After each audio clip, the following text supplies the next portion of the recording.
Hey friends, hey family, welcome to yet another episode of Jaw Gundi, Navigating Life's Vulnerabilities. I'm your host, Ayanda, aka Gundi, and I appreciate you tuning in. Now, ladies and gentlemen, I try my absolute best to create each and every episode with intentionality and a purpose behind it. But I am not even going to lie, guys. I struggled with this week. I struggled so much. And it's basically because I'm just so tired. I was feeling physically and mentally exhausted. And then it dawned on me, Uguti, hey man, your podcast is subtitled Navigating Life's Vulnerabilities. And the illness that you're feeling now, the exhaustion that you're feeling now, that is a type of mental and physical vulnerability. So, the topic that I would like to present to you today is just navigating the art of slow living, right? So, I'm going to give a bit of background here. About 6 weeks ago, I started to feel kind of ill, just developing like flu-like symptoms, aches and pains here and there, just feeling very tired, fatigued, lethargic. So I decide to go to my GP. He does what a good GP does. He puts me on medication and it helps. So I feel much better after a few days. But I realize after a few weeks past that I'm not completely out of the woods with this feeling of illness, this recurring flu-like symptoms like the post-nasal drip, just like heavy sinuses. So about 3 weeks ago, I decided to go back to my GP. And I'm like, listen, dude, the medication you gave me the last time did work, but I kind of have these recurring symptoms every like 2 days or whatever, and I don't know what's happening. So my GP then does what a good GP does, what a good GP should do, shame bless his heart. He kind of just wants to find out how is my work-life balance, what's happening at work, what's happening in my personal life, am I getting enough sleep, am I eating well, am I exercising, and how much time am I spending on my phone? And I think he just kind of counseled me in the most professional way that he could, just to get an understanding of where I'm at mentally. And then we also kind of realized that the reason that I'm just so vulnerable to the changing weather and I get these recurring flu-like symptoms is because my immune system is just so weak because of the amount of pressure and stress that I was under over the past couple of weeks, dare I say months.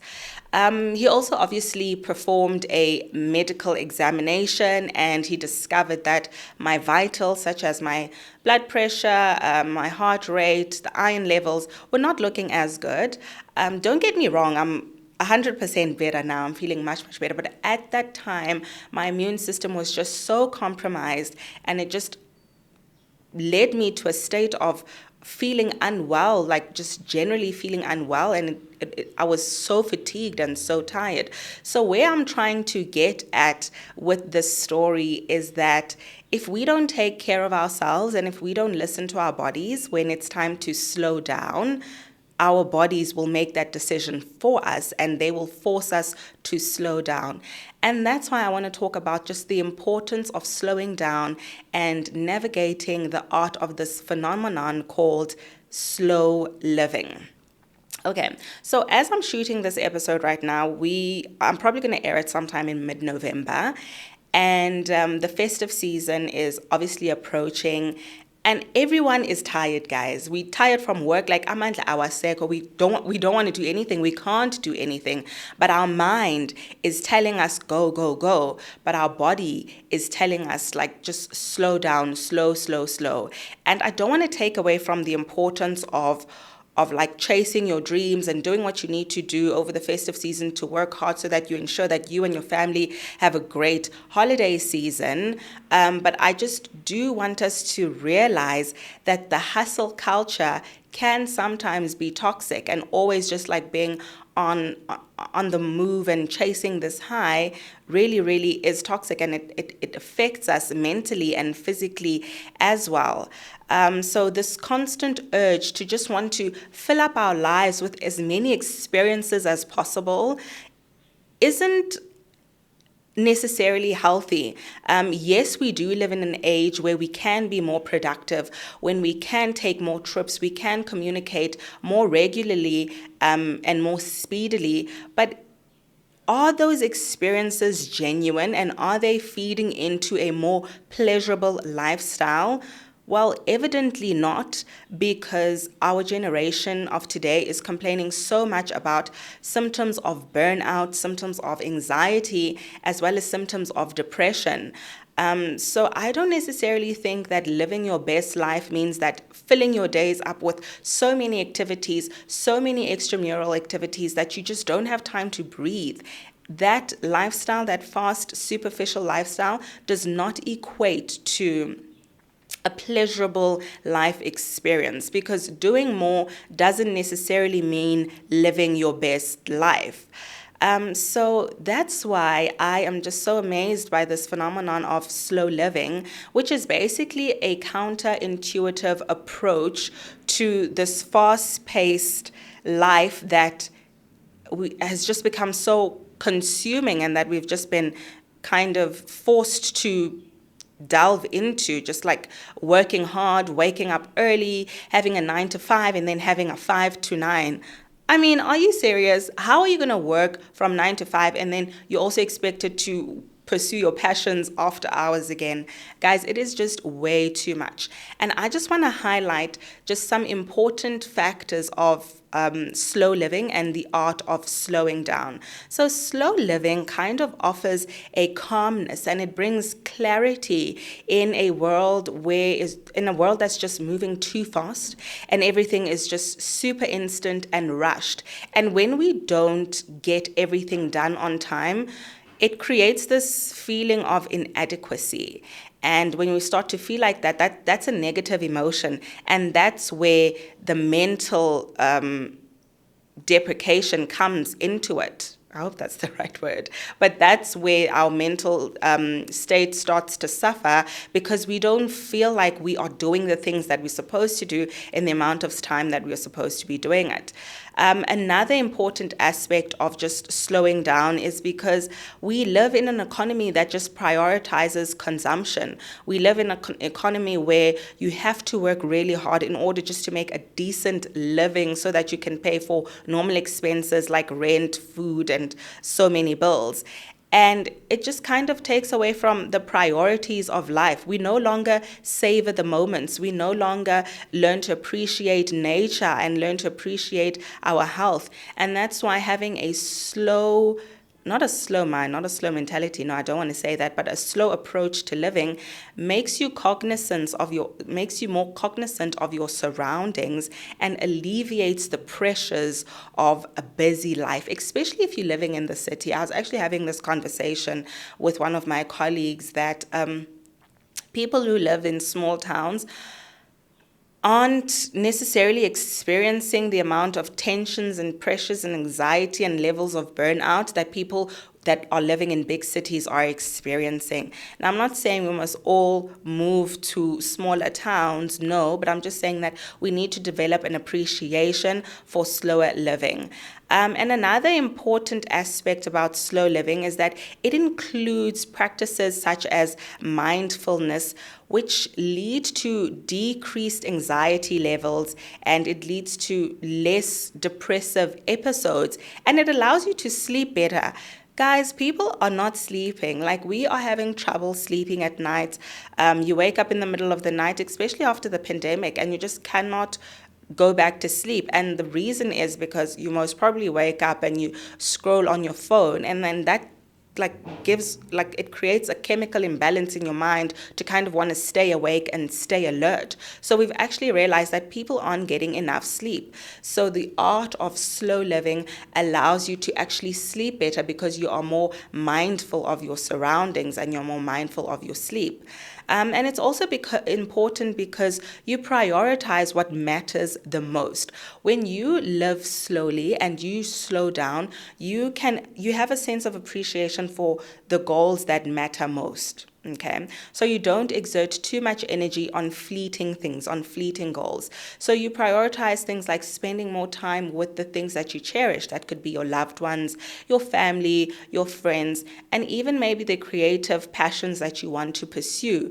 So that is a priority. So then you spend less time on goals that are fleeting and goals that ultimately do not make a positive impact on your life holistically. So I know that it's not easy because we have things that we need to do. And if you don't do them, then like, who's going to do them? But just can I put your mind at ease by letting you know that there will always be something to do. You will always need to do the laundry or tick off something on your to-do list. But let me tell you something, that to-do list can be shortened. In fact, it can be put aside entirely and you can revisit it at a more appropriate and suitable time. What matters in the here, what matters in the now is your physical and mental health. Because let me tell you, when you burn out, that to-do list, firstly, no one's going to be able to get to it. And secondly, you burnt out. So it's like a lose-lose situation all around. So take care of your mental state and your physical health by incorporating these aspects of slow living. So I'm just going to go through quickly 6 aspects of slow living that I myself am trying to incorporate in my daily routine and in my daily life. The first one is just putting down your phone. Guys, I cannot stress this enough. And we've been told this so many times. There have been so many studies that have been done on the negative impact that social media has on this generation. And we are living in a social experiment because we actually don't know just how like the gravitas of the negative impact that social media will have on Gen Zs and Gen Alphas, because we haven't been there yet. But I can tell you now that it's not looking good. And I don't want to be an alarmist here, but I think it's important to constantly remind ourselves that always being on your phone all the time isn't healthy. I mean, I myself am trying to get out of the habit of just aimlessly scrolling through my Instagram feed, because that Instagram feed contains images that are just highly processed and are just ultra processed, and it goes into my brain, it goes into my mind, so much so that my mind now cannot decipher between what's real and what's fake. And I think that that's where the disconnect comes, because it's created so much comparison, which leads to so much loneliness and so much anxiety. Many studies have been done on just like the negative effects of social media. But I don't want to dwell too much on that, because this is about navigating those vulnerabilities and ways we can actually improve on that. So just a little life hack that I do to spend less time on social media is I completely log out of my apps. So if I'm going to be on Instagram for a few minutes, I log out. I don't just close the app. And that forces me to, when I want to log back in, it forces me to put in my credentials from scratch. So I'll need to put in my email address as well as my password. And as I'm doing that, it kind of sends a signal to my brain, Uguti, wait, listen, do you really need to be scrolling right now? And sometimes I just become so lazy, or maybe I've forgotten the password or whatever, that I just disregard the whole act entirely and I don't even log on to my Instagram anymore. But yeah, so those are just some of the things that I do. Taking a social media sabbatical is very important. Deleting apps that you don't need, there are so many apps for everything. Trust me, you don't need all of those apps. For instance, you don't need an app about reading when you can just like actually read an actual book, which is a more better and positive approach to slow living, because you are more in tune with your senses instead of just like scrolling through the phone. So that's just like the first practice that I'm trying to get into with regards to leading a more purposeful, mindful life, is just putting down my phone. The second one is just establishing a great morning and night routine.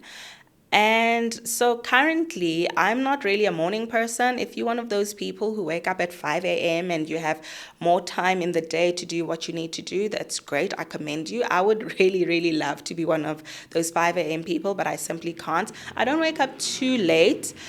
So currently, just to give you an example, I wake up at about 6:30. I get myself ready. I get my daughter ready for her day.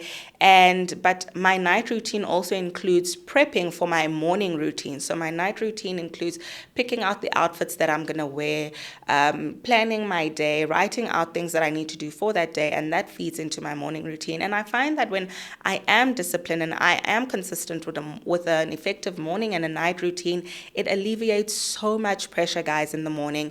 It makes it so much easier to navigate the day because I know exactly what I should be doing when I should be doing it, and I'm on time. And time is of the essence. We know that. I'm very particular about time, and I feel that when I'm on time, everything runs smoothly, like just a well-oiled machine. The third tip and trick that you can use to just cultivate the art of slow living is planning your meals. Now, I'm not necessarily talking about having a diet here, but I'm just talking about knowing what you're going to eat a few hours before it's actually time to eat. Because there's nothing worse than being hungry and then you end up eating these highly processed foods that are just going to end up making you feel even worse and are not going to lead to better gut and digestive health. So just meal prepping. Meal prepping is actually so important, and it takes away from the stress of having to figure out, okay, what am I going to cook when it's time to cook? So just plan your meals for the day or for the week. And yeah, not necessarily a diet, but simply just like planning. The fourth one is just slow physical exercise. Physical exercise is very important, but in this instance, I'm referring specifically to slow exercises such as walking, maybe just like reformer Pilates or mindful yoga. I mean, it's all good and well that you have leg day and you do HIIT and you do kickboxing and all of that. I love that stuff.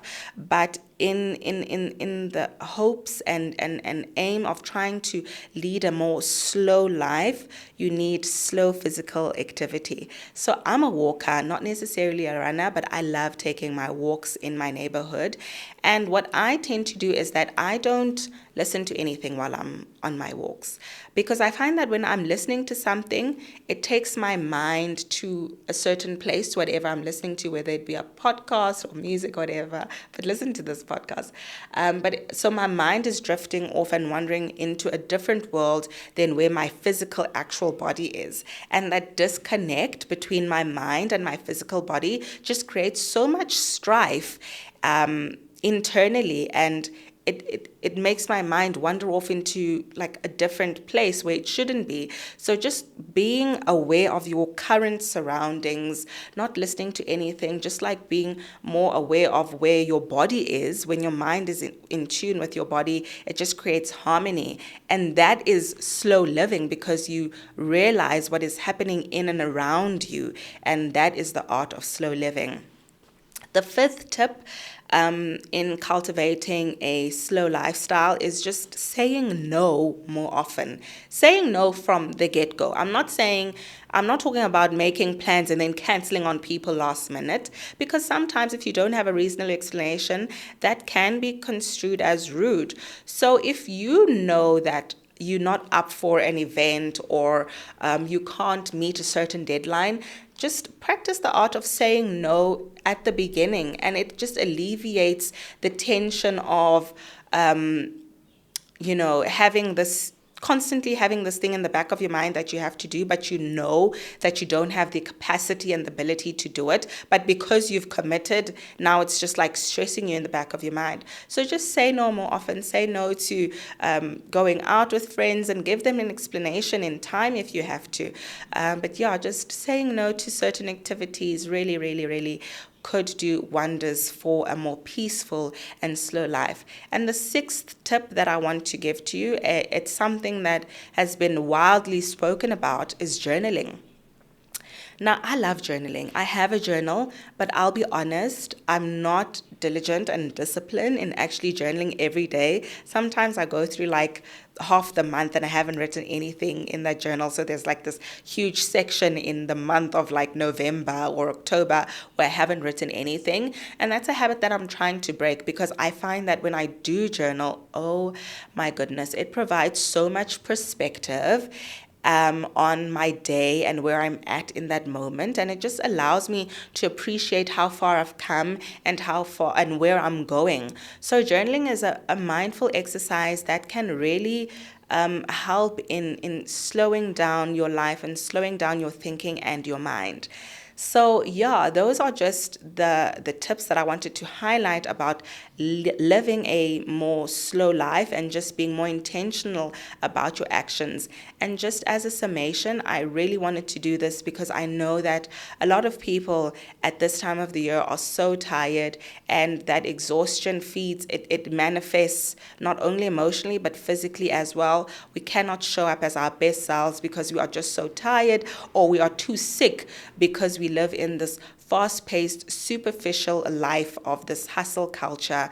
So I'm going to incorporate these 6 habits into my daily life, and I really hope that you will too. And I hope that this has been helpful. Don't just like take it and not incorporate it. Try and incorporate it bit by bit, and I really hope that it makes a difference in your life. And yeah, so that's it for me for this week. I will see you next week. Until then, keep well. Bye.